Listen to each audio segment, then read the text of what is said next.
Well, first of all, silos are a naturally occurring phenomenon.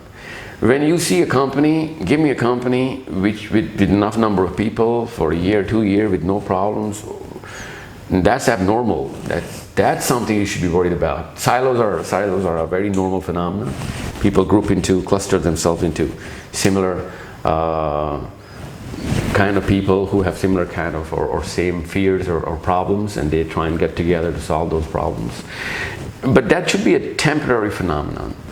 What you're saying is that there should be no silos. In other words, what you're saying is there should be one silo, and all the company should be in one silo. It's not going to happen because people are going to have some problems. When two people are going to come together, it's going to be some sort of problems, especially at a high stakes game in the corporate.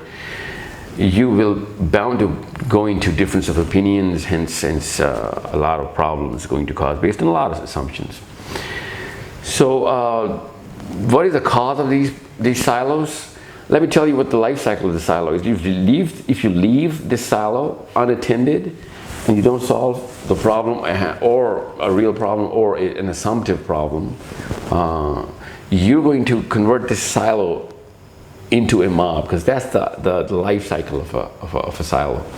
It converts into a mob, and mob is a problem. Mob is a dangerous thing because mob feeds off of the problems of others, and it sucks the power and gains way more volume, and it creates a lot more problem. The biggest problem is it creates biasness for people who are inside the mob. They work towards the mob and not the company, hence there are two companies running. And people who are not in the mob actually are biased so much against the mob that they actually try and work against the people who represent any sort of flavor of the mob. So what's the problem? What's the cause of the problem? Cause of the problem is usually leadership's inability to give full disclosure. Most of the time there is no need for a withholding of any sort of information. It's just an emotional barrier. Sometimes leaders feel awkward to give out information which is of an emotional nature about a person or an event or a situation, and they think it's not necessary, or most of the time they think people just got it. People can understand exactly what they understand. That's not the case.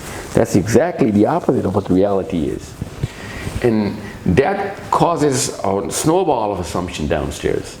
And people create, since it's all assumptive, people out of their own fears create little holograms, and they try and compete or go against the hologram. And that's what a silo actually is. It's similar people coming together of the same fear or similar fears in trying to solve that.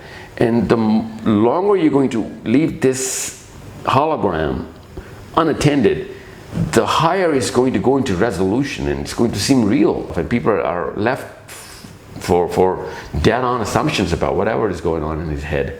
So this is what later on turns into mob, and every mob inside the corporate is run by some sort of a hologram. It's not real most of the time.